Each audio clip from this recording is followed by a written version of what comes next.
but she seemed sad. She shook her head and replied, "I'm fine." "Grant, you're not. I know things ended bad, and it's my fault, but I still consider you a friend. Did you hear about my mom?" Sahara had liked Grant's mother. The poor woman had died while volunteering overseas in Haiti as a teacher. When Sahara had first heard about her death, she'd been tempted to call Grant, but she was afraid. They were over, and she needed to make that clear. She was careful as she typed her reply. "I heard, and I'm so sorry. She was a wonderful woman. But the team putting up a memorial for her was nice. It's good that you have them." No reply came for a long time. She looked out the window, enjoying the view. This part of Nova Scotia, smack dab in the middle of Dartmouth, was nice. Not close to the ocean, but even looking out at the backyards with pools and freshly painted gardens was pleasant. A ding, and she glanced at her phone. "Grant, I miss you." How to answer that without encouraging him? She bit the tip of her tongue and wrote a quick response. "We're both doing better now, Grant." "Grant, I need to see you, can I? I'm at the door, but I'll go away if you want me to." The knock at the door tripped up her heart. Her phone rang. Akira. She didn't move and kept her voice low as she answered. "Hello? Pishler? Hell, your fans might buy that, but we both know you're not moving on with him. And if you're even considering it, I'm going to kick your ass." Sahara let out a strained laugh. "I have had great scenes with him." Another knock. She pressed her eyes shut. "Damn it, I don't know what to do." "About what?" Akira let out a sharp, "Hush," to whoever was talking to her. "If the house is too quiet, come over here." "I have to get used to this.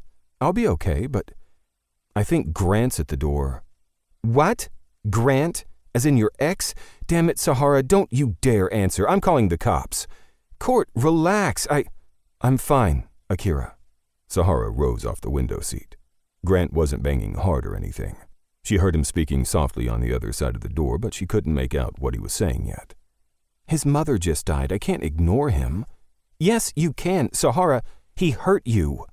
"I know that, but we had a messed up relationship. You only know my side, and it's not like I'm going to take him back."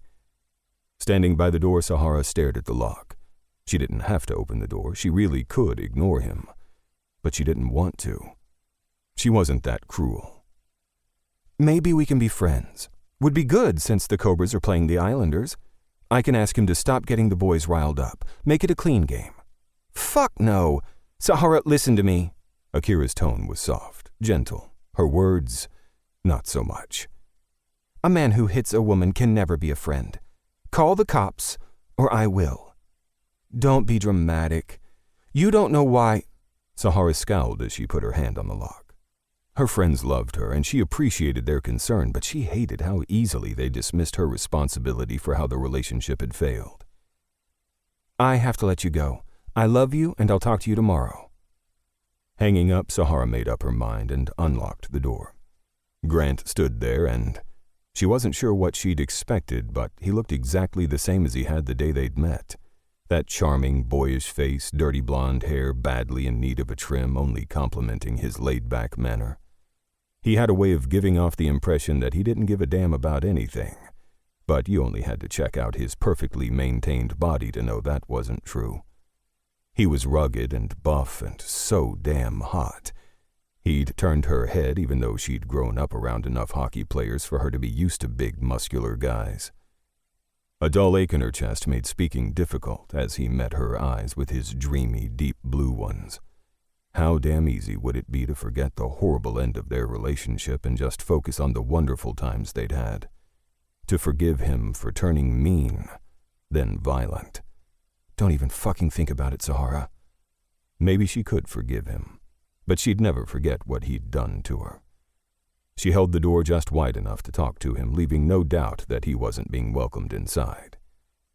"What are you doing here, Grant?" She bit down hard on her bottom lip, a lip he'd left swollen and bloody one too many times, and refused to feel bad as he shuffled his feet and dropped his gaze. "How did you find me?" "Facebook?" He shoved his hands into the pockets of his faded blue jeans. "Your location was on the message, so I figured you weren't trying..."